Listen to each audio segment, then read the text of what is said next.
ನೀವು ಎಷ್ಟೇ ಕಷ್ಟಪಟ್ಟರೂ ಸಕ್ಸಸ್ಫುಲ್ ಆಗ್ತಾ ಇಲ್ವಾ? ಇದಕ್ಕೆ ಕಾರಣ ನಿಮ್ಮ ಸಬ್ಕಾನ್ಷಿಯಸ್ ಮೈಂಡ್. ಅಂದರೆ ನೀವು ನಂಬಬೇಕು. ಕೆಲವರು 1-2ನೇ ಪ್ರಯತ್ನದಲ್ಲೇ ಹೆಚ್ಚು ಸಕ್ಸಸ್ನ, ಹೆಚ್ಚು ಯಶಸ್ಸನ್ನು ಕಾಣ್ತಾರೆ. ಆದರೆ ಇನ್ನು ಕೆಲವರು 10 ಪ್ರಯತ್ನ ಮಾಡಿದರೂ ಜೀವನದಲ್ಲಿ ಯಶಸ್ಸಿಗಾಗಿ ತುಂಬ ಪರದಾಡ್ತಾರೆ. ನಮಸ್ಕಾರ ಸ್ನೇಹಿತರೆ, ಹೇಗಿದ್ದೀರಾ ಎಲ್ಲರೂ? ಇವತ್ತು ನಾನು ಆರಿಸ್ಕೊಂಡಿರೋ ಟಾಪಿಕ್ ಏನಂದರೆ, ಯಾಕೆ ಕೆಲವರು ಯಶಸ್ಸನ್ನು ಕಾಣೋದಿಲ್ಲ, ಅದು ಅಥವಾ ತುಂಬ ಕಷ್ಟಪಟ್ಟ ಮೇಲೆ ಅವ್ರಿಗೆ ಸಿಗುತ್ತೆ, ಇನ್ನು ಕೆಲವರು ಬೇಗ ಯಶಸ್ಸನ್ನು ಕಾಣ್ತಾರೆ ಅಂತ. ಅದಕ್ಕೆ ನಮ್ಮ ಸಬ್ಕಾನ್ಷಿಯಸ್ ಮೈಂಡಿಗೂ ಅದಕ್ಕೂ ಏನು ಸಂಬಂಧ ಅಂತ ನೋಡ್ತಾ ಹೋಗೋಣ. ಏನಂದರೆ, ನೀವು ಸುತ್ತಮುತ್ತಲು ಗಮನಿಸಿ, ಕೆಲವರು ಸಾಮಾನ್ಯವಾಗಿ 1-2 ಪ್ರಯತ್ನ ಪಟ್ಟ ತಕ್ಷಣ ಅವರು ಚಕ್ಕಂತ ಸಕ್ಸಸ್ಫುಲ್ ಆಗ್ತಾರೆ. ಆದರೆ ಇನ್ನು ಕೆಲವರು ತುಂಬ ಶ್ರಮ ಪಟ್ಟರು, ಅವ್ರ ಎಷ್ಟೋ ಪ್ರಯತ್ನ ಪಟ್ಟರು ಅವರಿಗೆ ಸಕ್ಸಸ್ ಸಿಗೋದಿಲ್ಲ, ಅಥವಾ ಬಹಳ ಪ್ರಯತ್ನ ಪಟ್ಟ ನಂತರ ಸಿಗುತ್ತೆ. ಇದಕ್ಕೆ ಕಾರಣ ಏನು? ಅದೃಷ್ಟನ ಅಥವಾ ಬೇರೆ ಶ್ರಮದ ಕೊರತೆನ? ಶ್ರಮ ಅಂತ ಹೇಳೋಕ್ಕಾಗಲ್ಲ, ಯಾಕಂದರೆ ಅವ್ರು ತುಂಬ ಕಷ್ಟಪಡ್ತಾ ಇರ್ತಾರೆ. ಅಥವಾ ಪ್ರತಿಭೆ ಇರಲ್ಲ ಅಂತನಾ? ನೋಡ್ತಾ ಹೋಗೋಣ. ಮನೋವಿಜ್ಞಾನ ಹೇಳೋದು ಏನಂದರೆ, ಅನೇಕ ಸಂದರ್ಭದಲ್ಲಿ ನಮ್ಮ ಸಬ್ಕಾನ್ಷಿಯಸ್ ಮೈಂಡ್ನಲ್ಲಿರೋ ನಂಬಿಕೆಗಳೇ ನಮ್ಮ ಜೀವನದ ದಿಕ್ಕನ್ನು ಬದಲಾಯಿಸುತ್ತದೆ. ಅದು ಹೇಗೆ ಅಂತ ನೋಡ್ತಾ ಹೋಗೋಣ.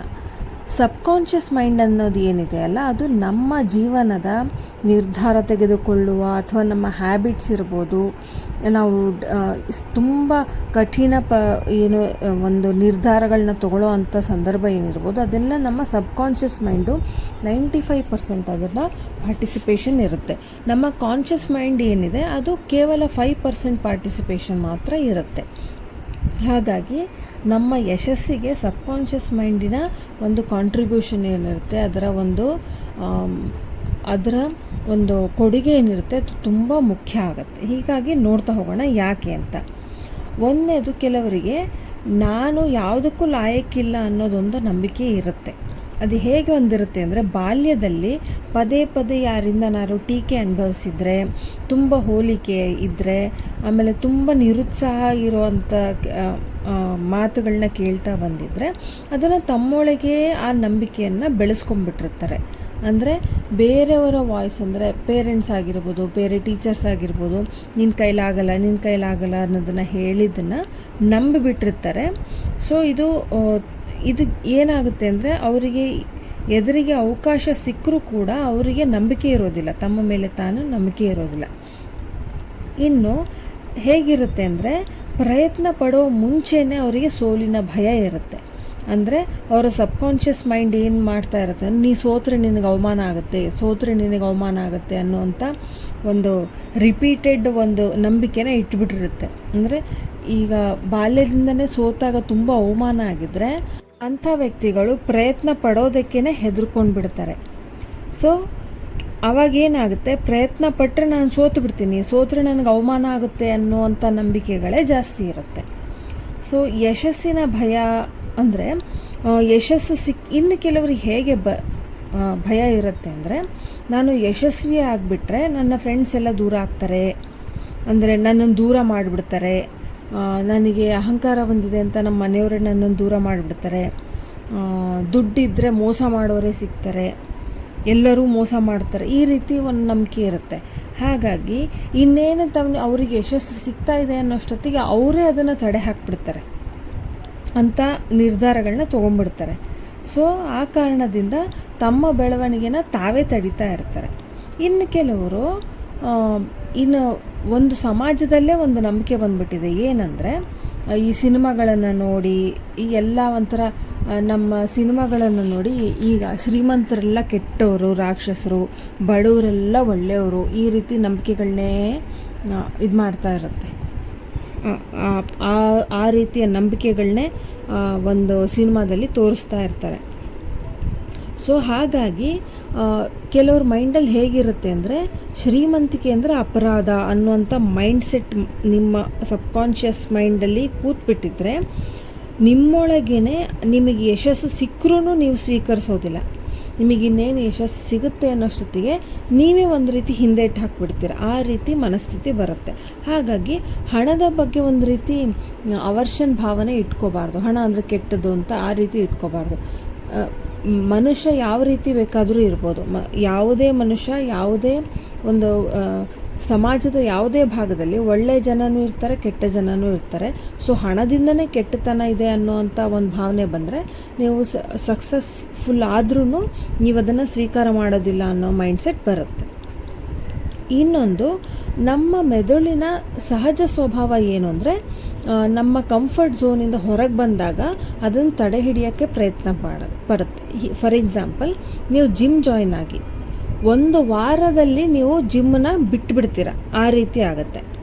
ಯಾಕೆ? ಇಷ್ಟು ದಿವಸ ನೀವು ಕಂಫರ್ಟಬಲ್ ಆಗಿದ್ದರೆ ಈಗ ಜಿಮ್ ಜಾಯಿನ್ ಆದರೆ ನಿಮ್ಮ ಕಂಫರ್ಟ್ ಹೋಗುತ್ತೆ.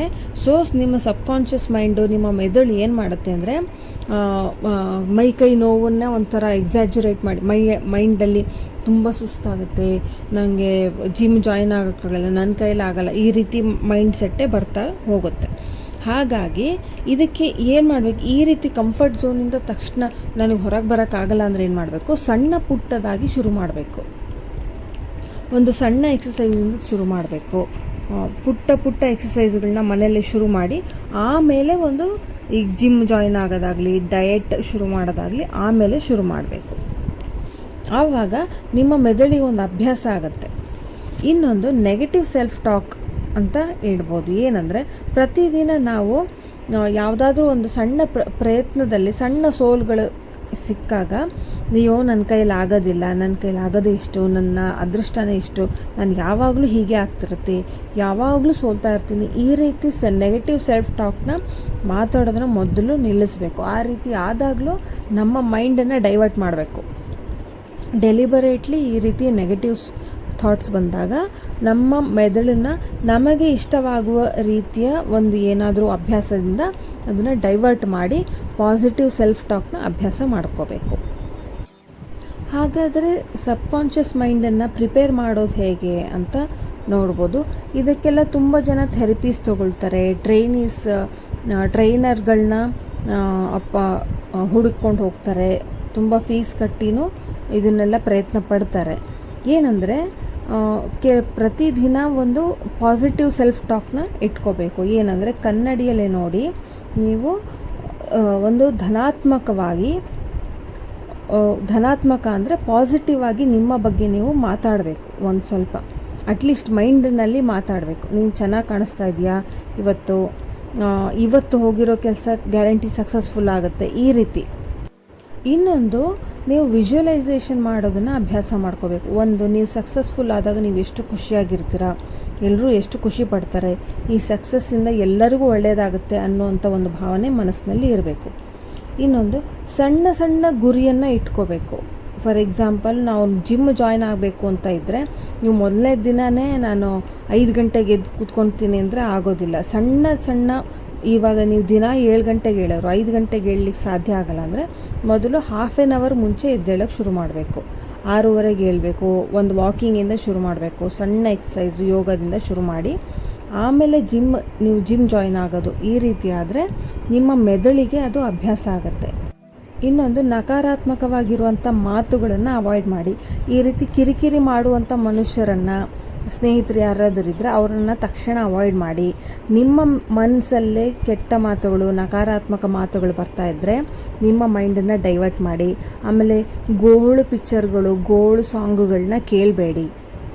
ಇನ್ನೊಂದು, ನಿಮ್ಮ ಸರ್ಕಲಲ್ಲಿ ಪಾಸಿಟಿವ್ ಆಗಿ ಮಾತಾಡುವಂಥ ವ್ಯಕ್ತಿಗಳ ಜೊತೆ ನಿಮ್ಮ ಫ್ರೆಂಡ್ಶಿಪ್ ಬೆಳೆಸ್ಕೊಳ್ಳಿ. ಒಳ್ಳೆಯ ಪರಿಸರ ಕೂಡ ತುಂಬ ಮುಖ್ಯ. ಯಾವಾಗಲೂ ನೆಗೆಟಿವ್ ಆಗೇ ಮಾತಾಡುವಂಥ ಜನರುಗಳು ತುಂಬಿದ್ರೆ ಆವಾಗ ನಿಮಗೆ ಪಾಸಿಟಿವ್ ಆಗಿ ಯೋಚನೆ ಮಾಡಬೇಕು ಅನ್ನೋದು ಸಾಧ್ಯ ಆಗೋದಿಲ್ಲ ಅಲ್ವಾ. ಈ ಸಕ್ಸಸ್ಫುಲ್ ಆಗಿರ್ತಾರಲ್ಲ ವ್ಯಕ್ತಿಗಳು, ತುಂಬ ಸಾಧನೆ ಮಾಡಿರ್ತಾರಲ್ಲ, ಅಂಥವರ ಜೀವನವನ್ನು ಸ್ಟಡಿ ಮಾಡಿ. ಆವಾಗ ನಿಮಗೆ ಇವರು ಕೂಡ ಇಷ್ಟು ಕಷ್ಟಪಟ್ಟಿದ್ರು ಆದರೂ ಕೂಡ ಸಕ್ಸಸ್ಫುಲ್ ಆದರು ಅನ್ನೋದನ್ನು ಒಂದು ರೀತಿ ನಿಮ್ಮ ಮನಸ್ಸು ಸ್ವೀಕಾರ ಮಾಡುತ್ತೆ. ಇವತ್ತು ನನಗೆ ಫೇಲ್ಯೂರ್ ಬಂದ್ರೂ ಮುಂದೆ ಸಕ್ಸಸ್ ಸಿಗುತ್ತೆ ಅನ್ನೋದನ್ನು ನಿಮ್ಮ ಮನಸ್ಸು ಸ್ವೀಕಾರ ಮಾಡುತ್ತೆ. ಸಬ್ಕಾನ್ಷಿಯಸ್ ಮೈಂಡಿಂದನೇ ನಮ್ಮ ಸಕ್ಸಸ್ ನಿರ್ಧಾರ ಆಗುತ್ತಾ, ಯಶಸ್ಸಿನ ನಿರ್ಧಾರ ಆಗುತ್ತೆ ಅಂದರೆ ಇಲ್ಲ.